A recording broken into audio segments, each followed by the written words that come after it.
Oi, eu sou o Henrique Massari e eu acabei de assistir ao quarto episódio da quarta temporada de True Detective Terra Noturna. Essa quarta temporada ganhou esse subtítulo e eu tô aqui mais uma vez para falar sobre esse episódio com spoilers. Todas essas análises que eu tenho feito são com spoilers para a gente poder discutir detalhes da trama e tentar descobrir o que está acontecendo juntos. Então já está dado o aviso. Bem, quem tem acompanhado as minhas análises aqui tem percebido que a minha principal crítica negativa ao conceito dessa quarta temporada que tem se mostrado até aqui, nesses poucos episódios que foram ao ar, é a guinada que a série tem dado pro lado do sobrenatural, nos deixando em dúvida, até com certo receio, pelo menos no meu caso, de se vai haver uma explicação racional para tudo que está acontecendo ou se de fato vai ser uma coisa de outro mundo. E isso me preocupou várias vezes, como eu já deixei manifestado aqui, porque, diferentemente do que aconteceu nas outras temporadas, principalmente na primeira, que é a grande temporada de True Detective, que tem ligações com essa quarta temporada, como tem sido dito e mostrado várias vezes, sempre houve um flerte com essa questão do sobrenatural, de nos deixar um pouco com a pulga atrás da orelha e nos instigar, inclusive, a seguir assistindo para tentar descobrir o que estava acontecendo, mas sempre havia uma explicação racional, muito embora as reflexões que a série propunha quando nos deixava em dúvida fossem riquíssimas e importantes para a gente conseguir desvendar e entender toda a trama da série. Nesse caso aqui, até agora, não parecia mais um flerte, parecia que realmente a série estava dando uma guinada muito forte, o que não me agradava. Fazer isso, trazer uma série de mistério, de investigação policial e que utiliza elementos sobrenaturais e que até compra essa ideia, não é em si um problema, não é um problema. O problema, para mim, é isso estar inserido dentro do universo de True Detective. Isso ser uma temporada, por mais que a série seja uma série antológica, cada temporada caminha com as próprias pernas, é um problema quando a gente pensa no conceito da franquia como um todo, que nunca teve isso. Então isso é uma coisa que vinha me incomodando. E nesse quarto episódio, eu posso dizer que a série, para mim, deu indícios de que está finalmente entrando nos eixos, de que calma, a gente não vai te decepcionar com essa questão toda, vai haver uma explicação para tudo e para o que não houver vai ficar nesse terreno do flerte como na primeira temporada. Então, e talvez agora você aí que está assistindo, que assistiu o episódio, está se perguntando, como assim, Henrique, tá maluco? Esse episódio foi repleto aí de elementos que lembraram a filme de terror, que deram essa ideia de ser de fato uma coisa de outro mundo, de assombração, de fantasma. Calma, eu vou tentar explicar o meu ponto, fica até o fim do vídeo para entender comigo por que eu acho que a série está finalmente, depois dessa guinada toda, ela está dando indícios de que ela está entrando nos eixos. Vamos por partes, tá? Eu acabo não comentando aqui nesses vídeos, mas eu acabei deixando passar, mas um primeiro ponto que eu gostaria de ressaltar é que eu tenho gostado muito da ambientação dessa quarta temporada, né? Nessa região praticamente isolada e praticamente deserta do Alasca, ali numa cidadezinha pequena onde moram poucas pessoas e tal. Tudo isso dentro dessa longa noite, né? Nesse período aí de vários dias em que não tem sol nessa região, que está no longo inverno ali. Tudo isso eu acho que é propício para esse ambiente de mistério que está sendo criado.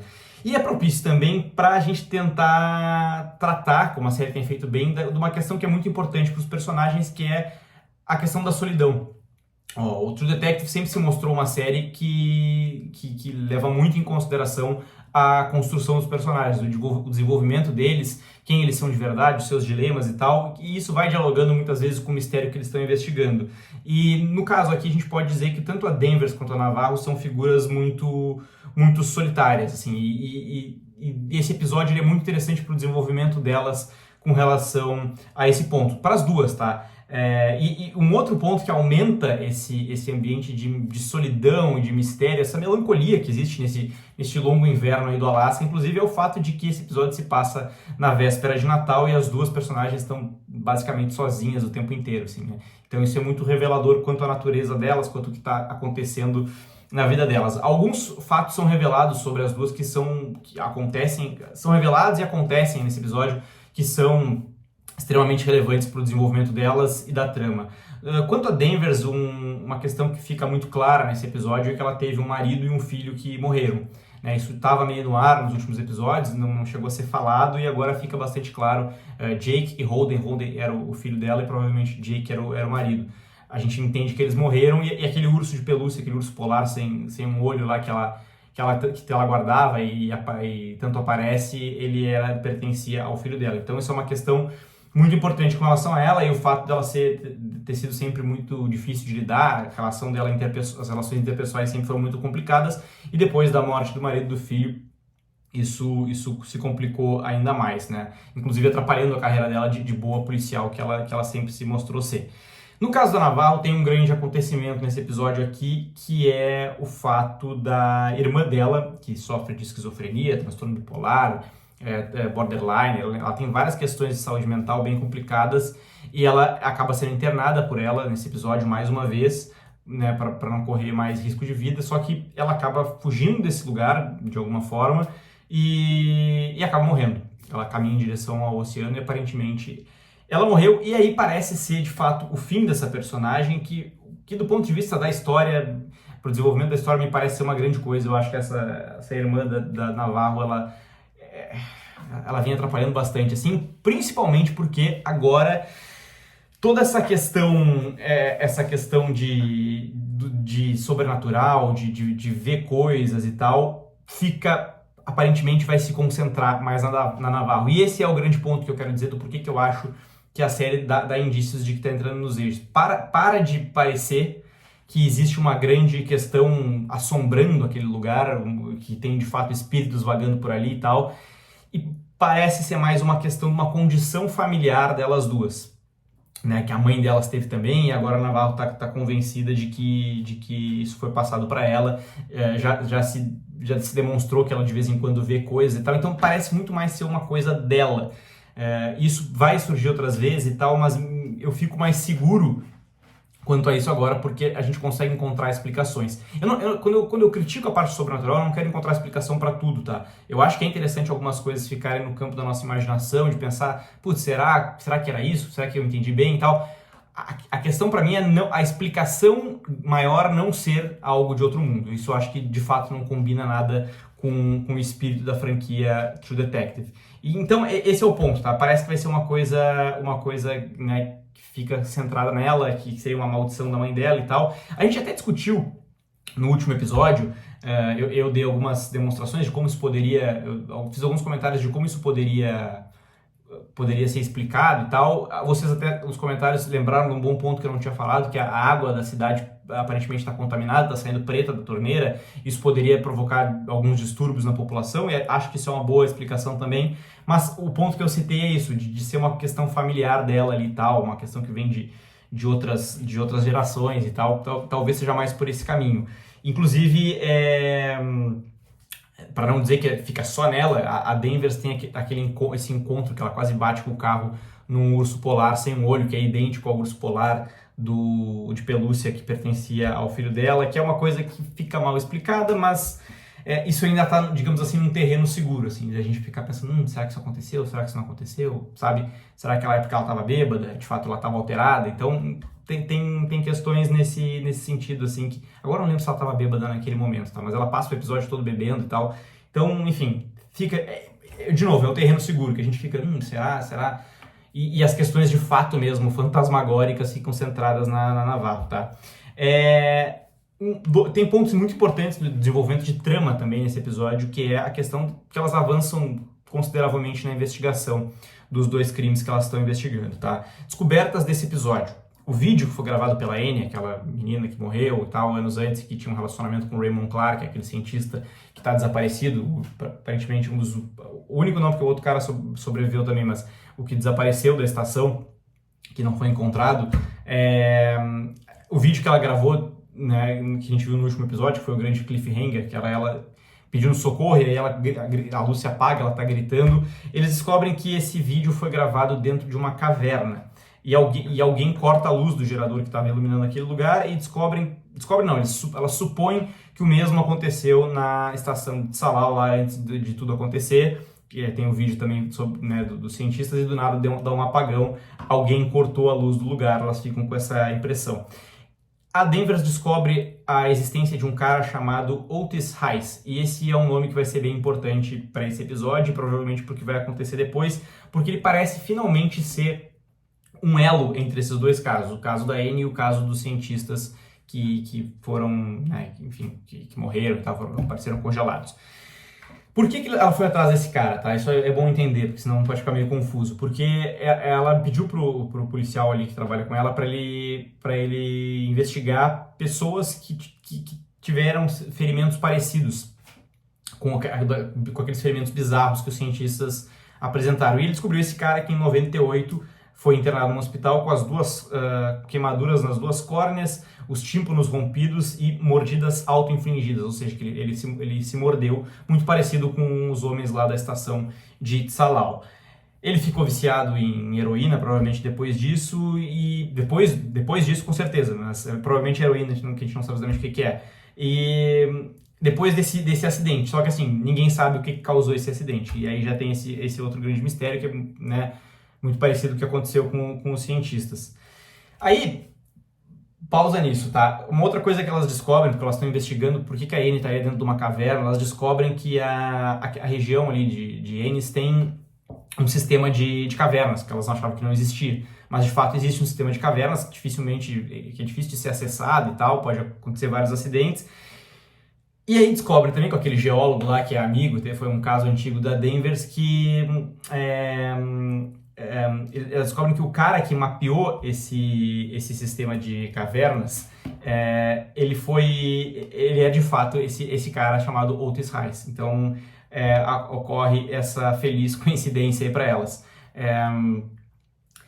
Enfim, bom, esse é o ponto com relação ao Otis Rice. Tá? Ele é o cara que ele não só tem os ferimentos parecidos com os caras, mas com os caras da estação, como ele é o cara que mapeou o sistema de cavernas, onde provavelmente a Eni gravou falou suas últimas palavras enquanto estava vivo. Então ele surge como sendo esse elo importante entre esses dois casos que já davam indícios de estarem conectados. Um outro ponto só antes da gente seguir, que é uma outra descoberta que elas fazem, o Oliver Tagak, que é aquele cara que trabalhou na estação e que elas encontraram no episódio passado, ele depois de ter sido abordado por elas, ele meteu o pé, desapareceu, e no trailer onde ele morava ele deixou uma pedra com aquela maldita espiral lá que remete à primeira temporada, aquele símbolo em espiral sobre o qual a gente já falou aqui e que é muito importante para True Detective, que é chave aqui para a gente entender o que está acontecendo nessa temporada também. Finalmente, elas acham que encontraram o Raymond Clark. Lembrando, o Raymond Clark é o cientista que desapareceu da estação e que era o caso amoroso da Eni, uma relação que era mantida basicamente em segredo. Ele teria sido visto nas dragas ali da região ali onde elas, na região mais deserta ali do Alasca, só que elas acham estranho, porque elas já procuraram lá e ele não estava lá. Por que elas acham que é ele? Porque eles descobrem uma imagem de um cara vagando por ali e tá com aquele casaco que tem aquela marca de smile ali, que elas sabiam que o Raymond Clark estava usando porque ele apareceu com esse casaco nas fotos que ele estava com a Eni. Feita essa explicação, acham estranho, vão até lá e descobrem que na verdade não é o Raymond Clark. Na verdade, o cara que tá usando esse casaco, que tá escondido nas dragas, é o tal do Otis Rice. E ele tá, né, usando esse casaco e ele usa esse lugar provavelmente para se drogar e tal, né, tem ali os indícios de que ele estava usando droga, só que claro que não é só isso. Quando elas chegam lá, os caminhos delas duas se dividem. A Navarro começa de novo a ouvir esses chamados e tal, e achar que tá vendo fantasmas, inclusive, abre parênteses, naquele caso que elas falaram do episódio passado, que as duas trabalharam juntas, que elas encontraram um cara que abusava, né, fisicamente e acabou matando a própria mulher e o cara estaria morto quando elas chegaram lá e a gente descobre que não, que na verdade uma delas matou o cara. Quando elas estavam lá, a Navarro teve uma visão e viu de fato um ser, uma aparição ali, e a Danvers percebeu e tal. Então isso é uma coisa que já vem com ela há bastante tempo. E quando ela chega lá na draga, onde elas estão para encontrar, onde elas encontram o Otis Rice, a Navarro praticamente, parece que ela é abduzida, assim, não, a gente não entende bem, parece que ela incorpora alguma coisa e ela vai seguir um caminho e se senta lá e tal. E isso vai ficar pra gente descobrir o desenrolar disso no próximo episódio. Mas o ponto importante é que a Danvers, ela vai confrontar o Otis Rice e ela começa a perguntar sobre o Raymond Clark, onde é que ele tá? Ele tá escondido. E aí ele fala a maldita frase, ele agora está na Terra Noturna, que é o título que dá, o subtítulo da temporada, Terra Noturna, que é esse lugar provavelmente onírico aí, que a gente não sabe exatamente o que é, mas pela maneira como ele falou, pelas semelhanças do lugar e tal, e toda a simbologia que está sendo abordada na série aqui, dá a entender que é algo muito parecido com aquele lugar chamado Carcosa na primeira temporada, onde todo o mistério foi desvendado, onde a trama se desenrolou ali, principalmente no último episódio. Esse ambiente, sei lá, quase que de outro mundo. Ali era muito isso, a série flertando com o sobrenatural, com o real e tal, que era, na verdade, todo um desenvolvimento, um conceito ali por trás de uma grande seita criminosa. E aí, só por essa frase, a gente dá muito a entender que a Terra Noturna provavelmente seja algo nessa linha também, talvez com uma ligação muito clara com Carcosa que a gente não sabe ainda. Eu espero que seja isso, tá? Eu espero realmente que não seja. Pelo que esse episódio me mostrou, eu não acho mais que vai ser algo que de fato habita num outro plano. Se for, eu vou realmente ficar decepcionado, mas terminei esse episódio com uma sensação otimista com relação à série tá entrando nos eixos. Essa foi a minha sensação. Quero muito saber o que vocês acharam. Concordam com o que eu disse? Não concordam? Independente do que vocês acharam, comentem aqui embaixo. É muito legal essa discussão. Diversas vezes eu percebo coisas que eu não tinha percebido pelos comentários de vocês. É sempre legal esse engajamento, até pra gente poder continuar fazendo essa série aqui depois de todos os episódios de True Detective Terra Noturna. Beleza? Era isso que eu tinha pra dizer. Até o próximo vídeo e tchau!